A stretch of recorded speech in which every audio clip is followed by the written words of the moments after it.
Murfreesboro and Rutherford County are so rich in their respective histories, with many women who've had integral roles in creating our community's sense of place. The Rutherford Arts Alliance is proud to partner with Murfreesboro City TV to showcase a number of these women as a part of our Leading Ladies of Rutherford County History project. From murals to our community-involved play, A Party of 12 by Mary Noailles Johnson, we're proud to honor these diverse women of our past who inspire us as we give them a voice in today's world. Let's find out more about one of these leading ladies.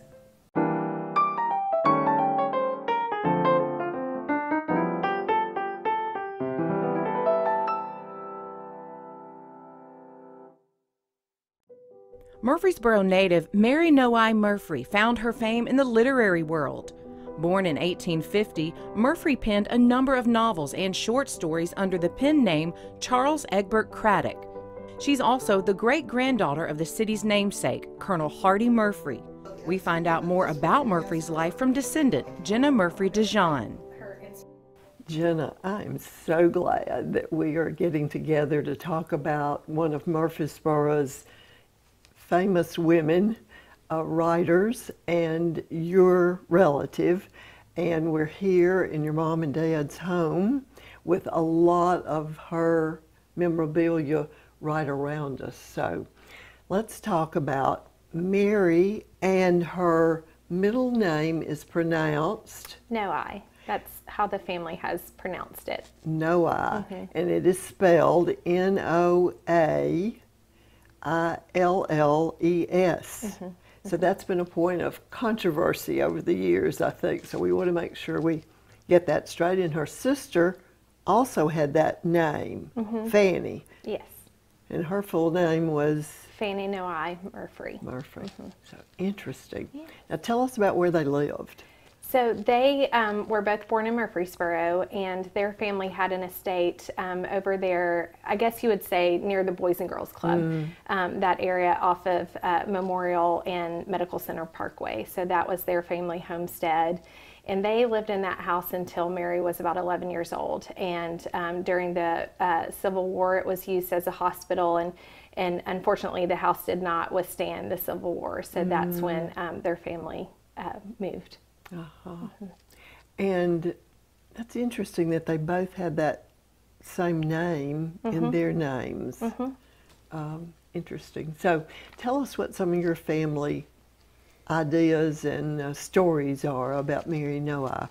So to be able to have an influential woman that, you know, we can look back, Hardy Murfree, whom the town is named for, many people recognize him and his history, but to have a female in the family that really made an impact in literacy and in history in her time period, you know, it's neat as a young, you know, female growing up, and to hear those stories was very inspirational, and especially in a time period.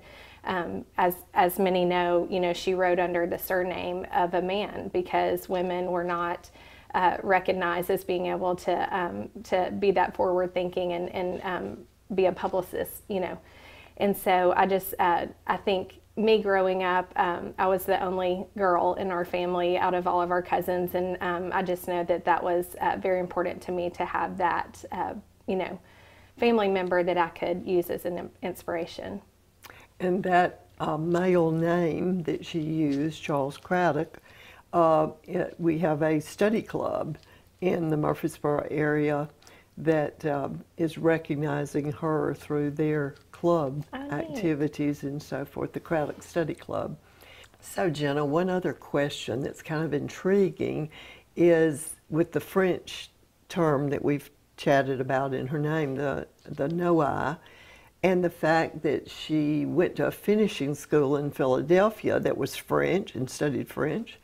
And then here you are 7 generations later with a French, your married name has a French sound to it.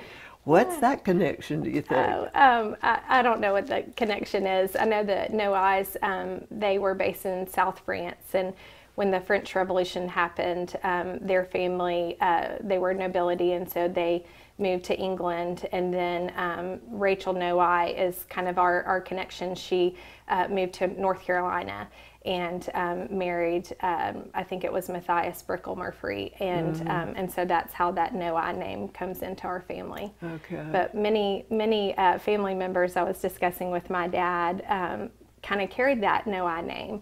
And so if you look back and think of why did they do that, we just don't have a lot of history about it, but it would be interesting to know. Obviously, it was a very important name to the family. The fact there are so many of their children and grandchildren and great-grandchildren that carried on that name. Mm-hmm.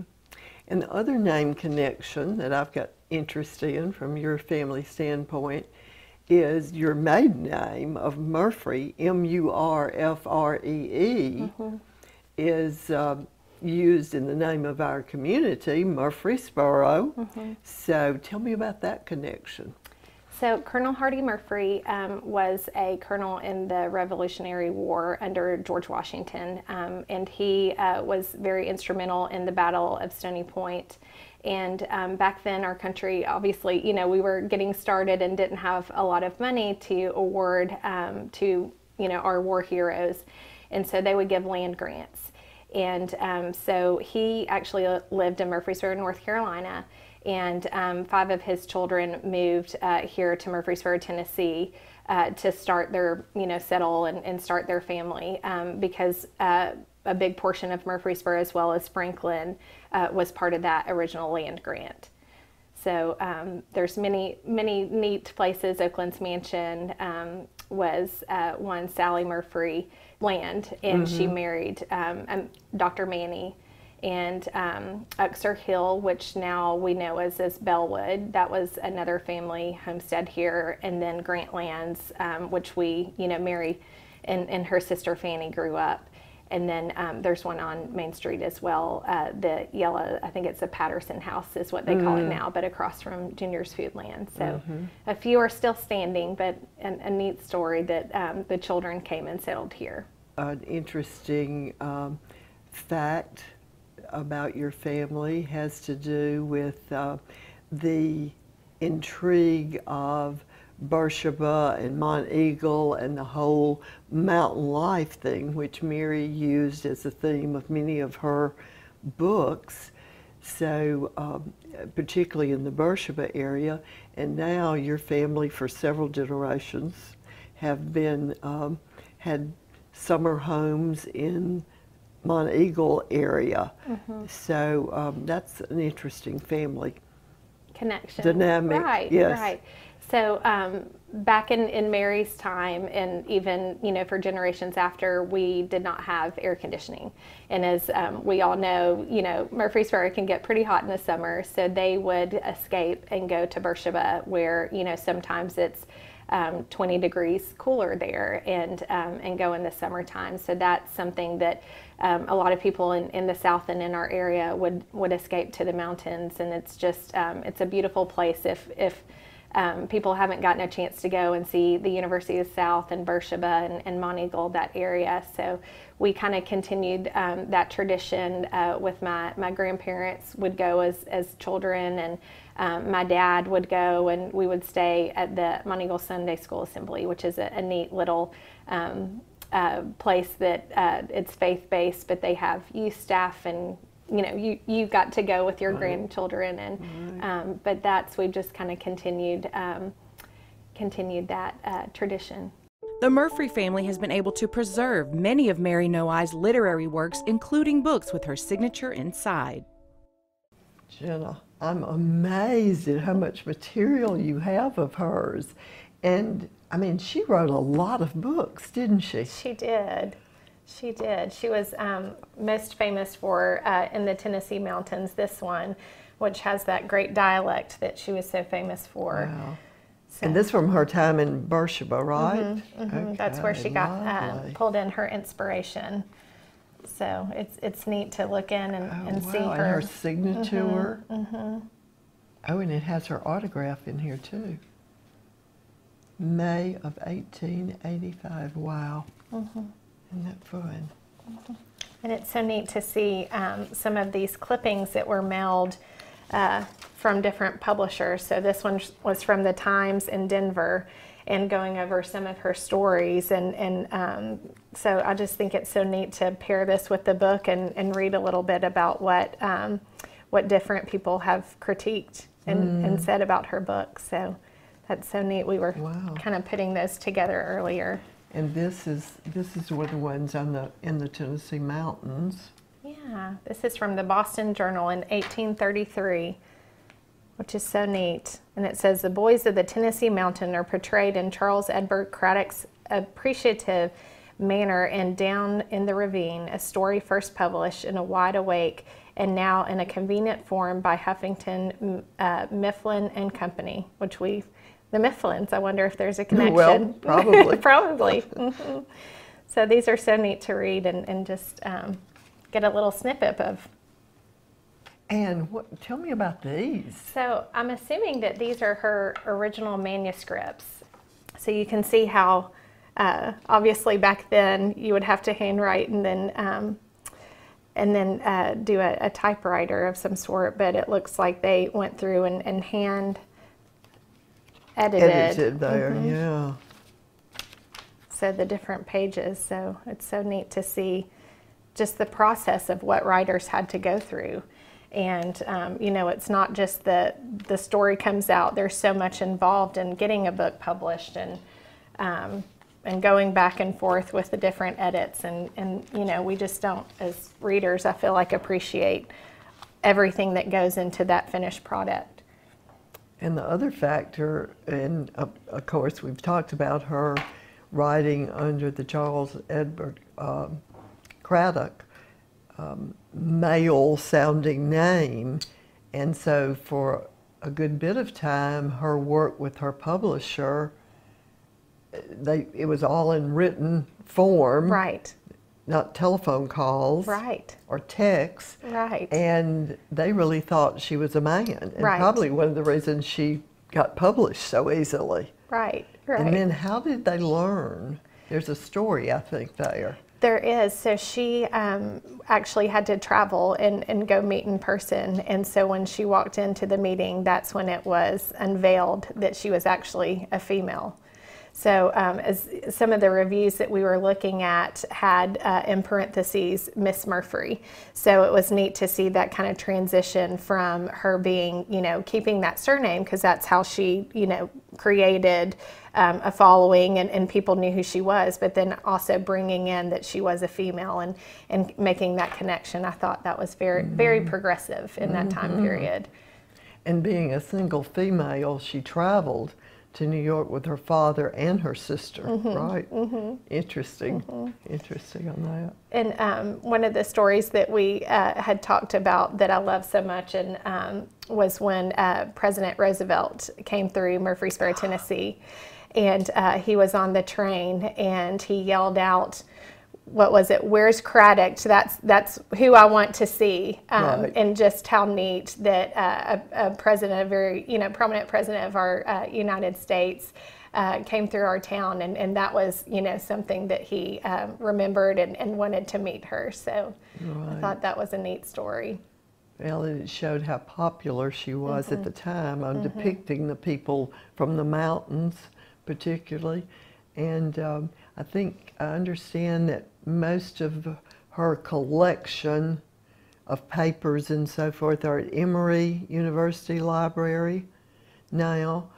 Let's talk about the Family Bible, which is sort of the collection of, in olden days, that was the family history was kept in the Bible. Most Bibles came with blank pages for births, deaths, marriages, that type of thing. And I see you have a very, one with lots of memories in it there. I did. So this is Fannie D. Hancock and Dr. James Brickell Murfree, which he was the mayor of Murfreesboro for a period of time. And so this is starts out with them, but it goes into many different family members, and their births are handwritten here, and then in the beginning of the Bible talks about marriages, and so it's just neat to kind of look back and see the importance of, you know, this is how they kept up with all of those dates and events. And a lot of times when you're looking back and researching about different, you know, people in your family, you'll read that this was found from a family Bible. And so this is something that was, you know, in history, kind of the markers of when people passed away and were born. So. And passed down from one generation to the next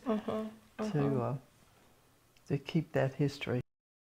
I think one thing that is neat to recognize, and one reason why she probably was so successful and you know, committed so much of her life to writing, when she was young, when she was 4, she caught a fever.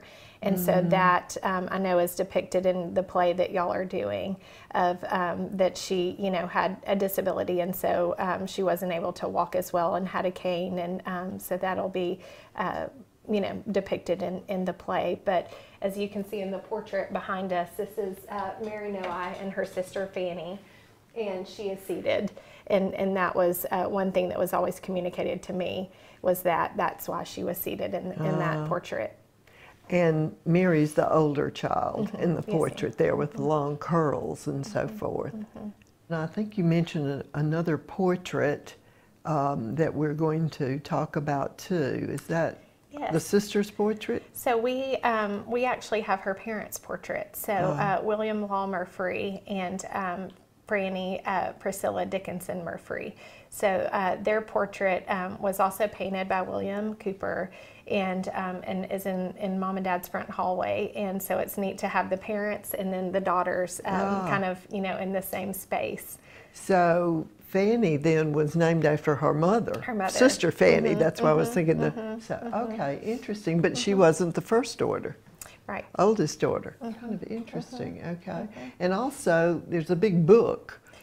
Tell me about this book. So a neat, a fun thing about this family, they had the first piano. Their mother, Miss Fanny, had the first piano in Murfreesboro, which is really neat to bring music to this town. And, you know, lots of people had books and collections of books, but to bring that music. So I can imagine, and thinking back of, you know, having parties and things at their home, and that was probably the center of a lot of the entertainment of playing. Live music. And so we are very fortunate to have the girls' music book, and it's neat to see in the front it says Mary Franny Murfree, and then at the top is a picture of an American flag that, you know, I don't know what age, but they would have drawn, and I just thought that was really neat to kind of see their creative, and then it has an address in here, and then handwritten the index to the different pieces. And so it's just a beautiful book of different songs and music that, as you can imagine, they played songs for guests that would come and visit their home. And extensive, rather than having sheet music, it was all in a book form. Yeah. How special that you still have that. And how they were learning to play music, lots of handwriting throughout, which is neat to see. And you also have some of their china. We do. So this was part of Mary Noailles' collection. This is hand-painted china that was produced right outside of France. So very popular for that time period to have some hand-painted pieces. So we were fortunate that we had a cousin of ours that collected a lot of the family's things and passed them down to us when he passed away. So they're just beautiful, just the detail. And if you can imagine someone, you know, sitting there and spending time and hand painted, in other words. Okay, Jenna, I know one of the things she was especially known for was the fact that she wrote the stories in the dialect of the people, the mountain people. And you have a selection from one of her books there. If you'd read it to us, sure. I think that'd be special. I will attempt. So here's one that I think is kind of neat to be able to hear a little bit of that. Yonder is your daddy, as empty as a gourd. I'll be bound. Hurry ain't to get supper, child. Time's a wastin'. Time's a wastin'. Oh, gosh. So I think that's just so fun to kind of, you know, see a little bit of her personality, but also when they would go to Beersheba Springs, kind of the people they were around and get some of that inspiration. So. For more information about our project, Leading Ladies of Rutherford County History, visit our website, leadingladiesrutherford.com. Or if you have a story of someone from the past who inspired you, you can share it on our website. For more information about the Rutherford Arts Alliance and what we're doing to promote arts, culture, and heritage, visit rutherfordartsalliance.org. And thank you for watching.